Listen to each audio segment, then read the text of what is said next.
Hi friends, ఇంకా నిన్నైతే birthday పార్టీకి వెళ్ళాము మా ఆడపడుచు వాళ్ళది. సో ఇంకా అక్కడైతే ఇంకా నేనైతే నాన్ వెజ్ పెట్టారు, వెజిటేరియన్ పెట్టారు. సో నేను వెజిటేరియన్ కాబట్టి మంచూరియా అబ్బా నూడిల్స్ అని అనుకున్నాను. తినేటప్పుడు అబ్బా నూడిల్స్ అనిపిస్తుంది, తిన్నాక అబ్బో నూడిల్సా అనిపిస్తుంది, అంతే కదా.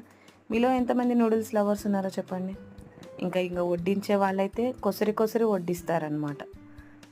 ఇంకా కట్ మిర్చి, అలాగే నాన్ రోటీస్, అలాగే దానికి కాంబినేషన్ వచ్చేసి షాహీ బటర్ పన్నీర్ కర్రీ అనమాట. సో మీరు కూడా ఫంక్షన్స్కి వెళ్ళినప్పుడు ఏది ఎక్కువగా ఇష్టంగా తింటారు? ఇంకా చాలా ఐటమ్స్ పెట్టారండి, కొన్ని తీయలేకపోయాను. ఇంకా వీళ్ళంతా నాన్ వెజ్ లవర్స్ అనమాట. సో వీళ్ళందరూ మంచిగా ఎంజాయ్ చేస్తూ తింటున్నారనమాట. Prawns, Apollo fish, biryani, paya soup, ఇంకా అన్ని నాన్ వెజ్లో ఉన్న వెరైటీస్ అన్నీ కూడా పెట్టారు. మొత్తానికి బర్త్డే పార్టీ అయితే సూపర్.